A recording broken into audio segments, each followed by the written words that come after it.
Subscribe to our channel by clicking the subscribe button. Click the bell button and enjoy the latest uploads from our channel. Hello everyone, स्वागत है आप सभी का हमारे YouTube channel success funder पे। आज हम लोग एक पैरेलल लो पजल को सॉल्व करेंगे जिसमें कि 10 लोगों का अरेंजमेंट है और साथ में एक पैरामीटर्स भी है कि सभी की डिफरेंट एजेस हैं। तो अच्छी पजल है, मॉडरेट लेवल की पजल है। इस टाइप की पजल्स एग्जामिनेशन में बहुत ज़्यादा देखने को मिलती है। तो चलिए फिर क्वेश्चन को करना शुरू करते हैं। ये क्वेश्चन मैंने आपको हिंदी में शो किया है, इसको आप देख लीजिए, स्क्रीनशॉट ले लीजिए, खुद से सॉल्व करिएगा। उसके बाद वीडियो को देखिएगा कि मैं किस तरीके से क्या अप्रोच लगा करके इस क्वेश्चन को सॉल्व कर रही हूँ। ठीक है, ये रहा क्वेश्चन इंग्लिश में, इसको भी आप देखिएगा, खुद से जरूर सॉल्व करिएगा फ्रेंड्स, क्योंकि खुद से सॉल्व करने से आपको ये पता चलेगा कि आप क्या मिस्टेक कर रहे थे और मैं कैसे सॉल्व कर रही हूँ, मेरी क्या अप्रोच है और इस अप्रोच को फॉलो करके आप कितने देर में इस क्वेश्चन को सॉल्व कर सकते हैं। उसके बाद ही आप क्वेश्चन को अटेम्प्ट करिएगा। आई होप अब तक आप लोगों ने स्क्रीनशॉट ले लिया होगा। तो चलिए अब हम लोग क्वेश्चन को सॉल्व करना शुरू करते हैं, देखते हैं कि कैसी क्या अप्रोच इस क्वेश्चन के लिए लगानी चाहिए। तो क्वेश्चन में लिखा हुआ है 10 persons are sitting in 2 rows, 10 लोग हैं जो कि 2 रो में बैठे हैं।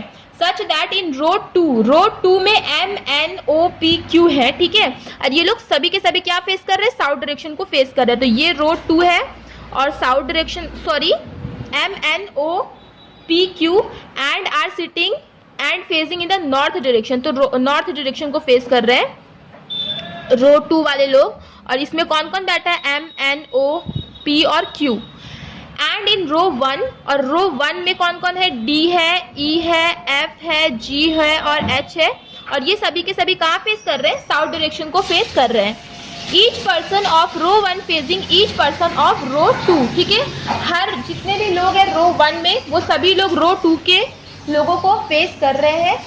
राइट, मतलब कि रो 1 के लोग रो 2 को फेस करेंगे। तो ऑब्वियस ही बात है, अगर ये साउथ देख रहा है, ये नॉर्थ देख रहा है, तो फेस करेगा ही करेगा। ठीक है, नॉर्मल सी बातें हैं। आगे बढ़ते हैं। Each person of row 1, all of them are of different ages. सभी लोग अलग अलग एजेस के हैं। यहाँ पे अलग अलग एज भी दी गई है, कोई 15 साल का है, कोई 20 साल का है, कोई 23 साल का है, कोई 30 साल का है, 33, 35, 38, 45, 49 और 50, but not in the same order. पर जरूरी नहीं इसी क्रम में हो। देखिए आगे क्या लिखा हुआ है, there are 2 people sitting between M and Q। M और Q के बीच में 2 लोग बैठे हैं। ईदर M और Q is sitting at one of the extreme ends, और इन दोनों में से कोई एक एंड पे बैठा है। तो देखिए चलिए यहाँ पे लिख दीजिए कि M और Q के बीच में 2 लोग बैठे हैं और इसमें से कोई एक जो है वो एंड पे बैठा है। अब कौन से एंड पे बैठा है वो हमें नहीं पता है, तो ज़्यादा पॉसिबिलिटी बन जाएगी, तो अभी हम इस चीज़ को नहीं बनाएंगे। आगे देखते हैं। G is 20 years old and sits third to the left of H। H के थर्ड लेफ्ट पे G बैठेगा। ठीक है, H के 1, 2, 3 लेफ्ट पे कौन बैठेगा, G बैठेगा, जो कि 20 साल का है। राइट, आगे बढ़ते हैं। Neither H nor F sits opposite to M and Q। H या फिर F, इन दोनों में से कोई भी M और Q के ऑपोजिट नहीं बैठा है। Q who is not the oldest, Q जो कि ओल्डेस्ट नहीं है, मतलब Q जो है वो 50 साल का नहीं होगा। ठीक है, और H या फिर F जो है, इन दोनों में से कोई भी M या फिर Q को फेस नहीं करता है। ठीक है, अब देखिए क्या लिखा हुआ, neither H nor F sits opposite to M and Q who is not the oldest. Q जो कि ओल्डेस्ट नहीं है, तो H और F जो है M और Q को फेस नहीं करता, हमने नोट कर लिया। अब देखिए जब 1, 2, 3, 4, 5 लोग हैं, तो या तो हो सकता है इस केस में G या तो फिर H या फिर एंड पे हो, या हो सकता है कि H 1, 2 G, हो सकता है G एंड पे हो। राइट, यही तो पॉसिबिलिटी बनेगी, इसके अलावा तो और कोई पॉसिबिलिटी बनेगी नहीं। और G क्या है, 20 बरस का है।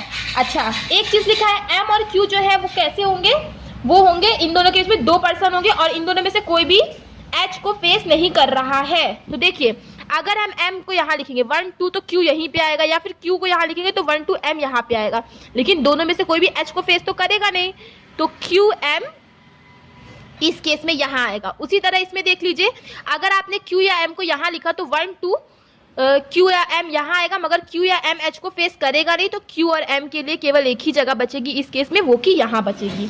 ठीक है, ये वाला आपका सॉल्व हो गया। आगे बढ़ते हैं। No two persons are sitting together according to alphabetical order except G and F. ठीक है, अल्फाबेटिकल ऑर्डर के हिसाब से कोई भी लोग जो है साथ में नहीं बैठेंगे, लेकिन G और F बैठेंगे। तो देखिए, एक चीज आपको बोला गया था, Q और M F को फेस नहीं करेगा, लेकिन G और F साथ में बैठे हैं। तो अगर Q और M यहाँ आएगा तो F यहाँ नहीं आएगा, मतलब F यहाँ पे आएगा, क्योंकि F और G को साथ में बैठना है। इसमें भी देख लीजिए, QM यहाँ पे नहीं आएगा, राइट, और QM यहाँ पे भी नहीं आएगा, लेकिन F और G को क्योंकि साथ में बैठना है तो F को तो यही आना पड़ेगा, क्योंकि G के अगल बगल केवल एक ही जगह है। तो ये वाली कंडीशन आपकी गलत हो गई। आई होप को ये चीज आपको क्लियर हो गई होगी। नहीं क्लियर हुई है तो वीडियो को एक बार रिवाइंड करके सुनिए। एक बार मैं फिर से एक्सप्लेन कर देती हूँ। देखिए, F को G के साथ ही बैठना है, यहाँ पे बोला है, क्योंकि G और F साथ में बैठेंगे अल्फाबेटिकल ऑर्डर में होने के बावजूद भी।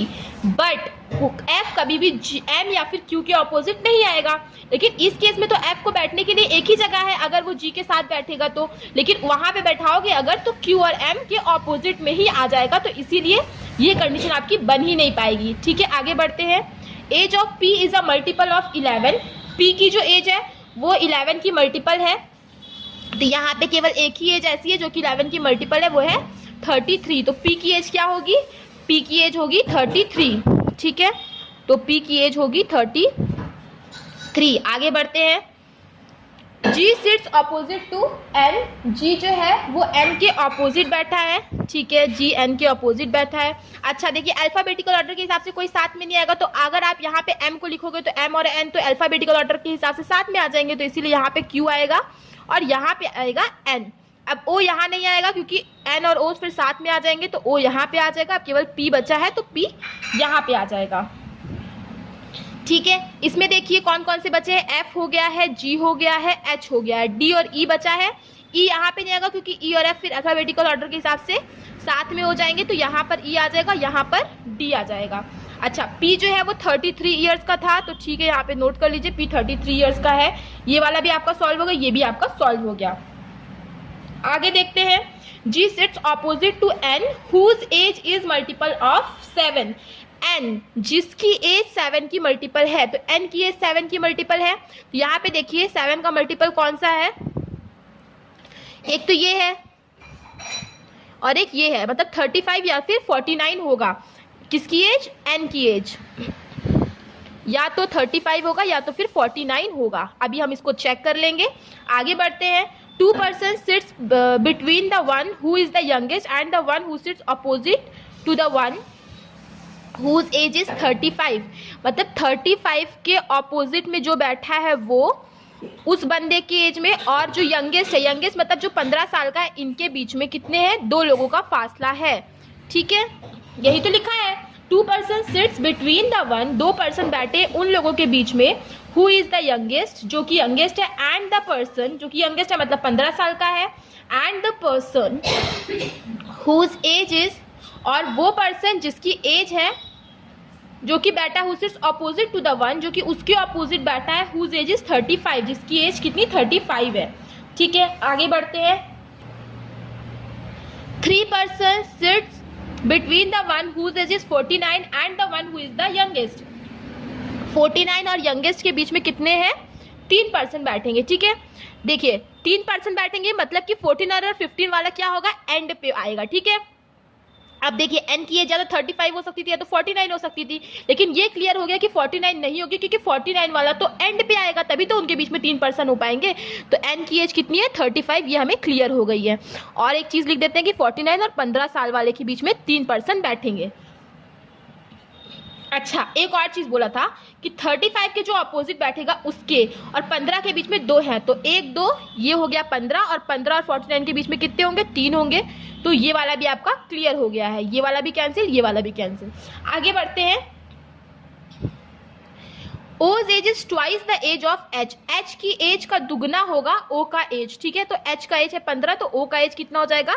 30 हो जाएगा। आगे, age of the person who is facing the person, उस पर्सन की एज जो कि उसको फेस कर रहा है, who is sitting second to the left of Q, जो कि second to the left of Q बैठा है। Q के सेकेंड लेफ्ट क्या है? P बैठा है, और P की एज कितनी? 33 है। Age of the person who is facing the one उस पर्सन की एज जो कि उसको फेस कर रहा है, who is second to the left of Q, जो कि second to the left of Q है, मतलब यहाँ पे एफ की एज की बात की गई है, इज अ प्राइम नंबर। तो एफ की एज क्या होगी, प्राइम नंबर होगी, ठीक है। तो देखते हैं प्राइम नंबर क्या क्या हो। देखिए 15 तो हो गया सेट, 20 हो गया सेट, 23 हो सकता है एफ की एज, क्योंकि ये भी एक प्राइम नंबर है।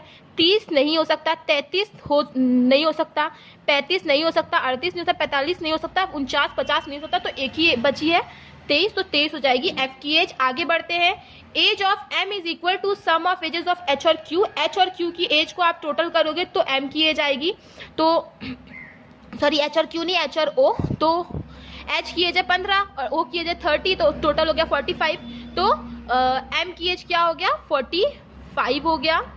आगे बढ़ते हैं, only one person sitting between H and F, H और एफ के बीच में केवल एक ही पर्सन बैठे हैं, तो हाँ एक ही पर्सन बैठे हैं। अब देखिए क्यू की एज 50 नहीं है, तो डी की एज 50 हो जाएगी, है ना। और क्या बचा हुआ है, आई गेस इट्स 38, यस, तो क्यू की एज क्या हो जाएगी, 38 हो जाएगी, और यही आपका फाइनल अरेंजमेंट बनेगा। तो देखिए कितनी आसानी से इस टाइप के क्वेश्चन को भी हमने सॉल्व कर लिया, और ये मेंस लेवल का क्वेश्चन था, एकदम आसानी से सॉल्व कर लिया है। तो इस टाइप के क्वेश्चन बहुत ज़्यादा एग्जामिनेशन में देखने को मिल रहे हैं, अप्रोच यही फॉलो करनी है आपको, बहुत आसानी से ये क्वेश्चन सॉल्व हो जाते हैं। तो आई होप आपको क्लियर हो गया होगा। क्वेश्चन क्लियर हो गया है तो वीडियो को लाइक करिएगा, शेयर करिएगा, और अगर चैनल पे पहली बार आए चैनल को सब्सक्राइब करना मत भूलिएगा। मिलते हैं अपने नेक्स्ट वीडियो में। Thank you so much for watching.